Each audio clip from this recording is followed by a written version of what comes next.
This is going to be our first video in what I'm calling the Paintball TAFTAs. The questions you're too afraid to ask. And yes, I stole that from one of my favorite guitar channels. Dan here with the paintballpost.com, and today I want to talk about, is it a gun or is it a marker? Good news, it's either. Both are acceptable terms. So if you're new to paintball and you're trying to figure out, like, some people are calling it a gun, some people are calling it a marker, what's the correct term? They're both fine. The reason we have two names is a bit obtuse and largely has to do with the internet.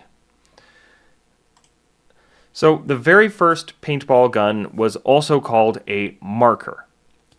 It fires a projectile. That's kind of it. Like a firearm, a real gun, as some would like to call them. They essentially do the same thing, but it's a bullet instead of a water balloon, right? There's a lot of other mechanics that are different between the two, but essentially in terms of definitions, that's why either is acceptable. But we have moved away in some circles from calling paintball markers paintball guns, largely because of YouTube, Facebook, and other social media websites that just don't like guns. So we differentiated ourselves by calling them markers, which again, they always were called that too, right? This isn't some new woke thing. We always had both terms. I call them both. You'll see it across the website. I call them both. But there is some history behind all of that. A lot of early paintball was a survival game. Can you and your friends run around the woods, and who would survive if you were shooting at each other, right? That was the basic original game. It evolved into capture the flag style stuff, which is where we started adding more and more rules, and it became more of the tournament style we know today.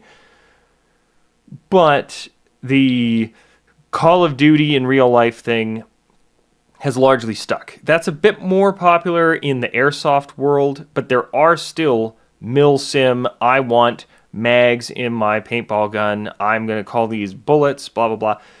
But we moved away from that, as I said, for a couple of reasons. Now, one thing was a bunch of shootings happened, and we didn't want to be associated with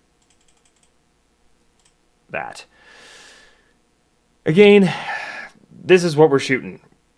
This is perfectly safe. But there is this connection where it's like, yeah, it's Call of Duty in real life. And then wars break out. And it's like, okay, do we really want to be cosplaying as soldiers when that's actually happening? Or in the case of the early 2000s, when all of this stuff really kicked off, there were at least allegations. They eventually were, I believe, pulled, but of terrorist groups using paintball as a way of training and stuff, and we just really wanted to separate ourselves from that kind of PR nightmare. So in about, I think it was about 2002, 2003, there's a really good video from Paintball Ruined My Life on the, I think it's called The Tournament That Changed Paintball, where they moved it from out of the woods and started playing hyperball, and they banned camo. Everything was bright colors. It looked a lot more like a bunch of, dirt bikers running around than a bunch of, camo covered, Call of Duty players. So we've been doing this for a long time.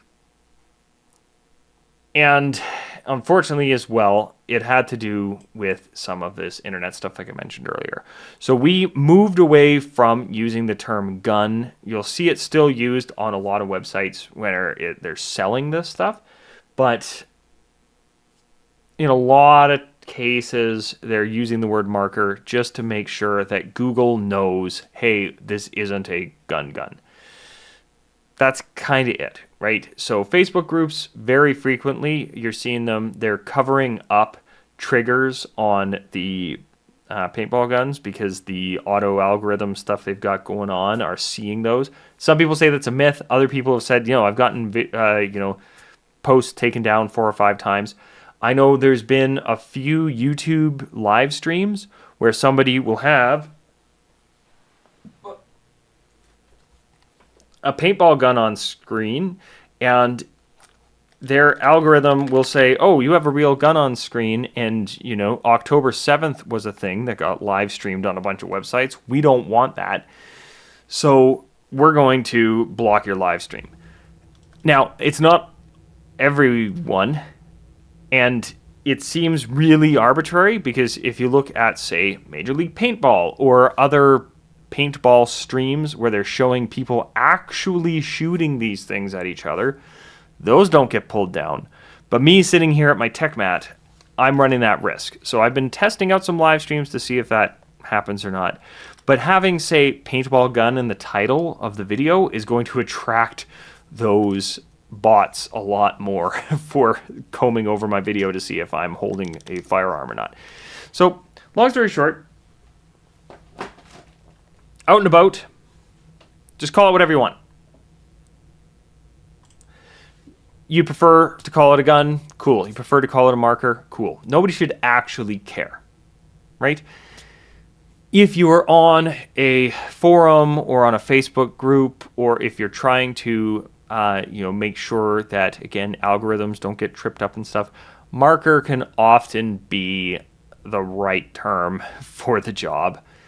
But everybody's going to know what you're talking about, and if anybody's policing the terms, just move on, right? Unless, again, it's a mod saying, hey, no, we call it a marker here because of reasons that have happened in the past, and we just don't want to draw that type of tension anymore, blah, blah, blah. So either's fine. So if you're new, there you go.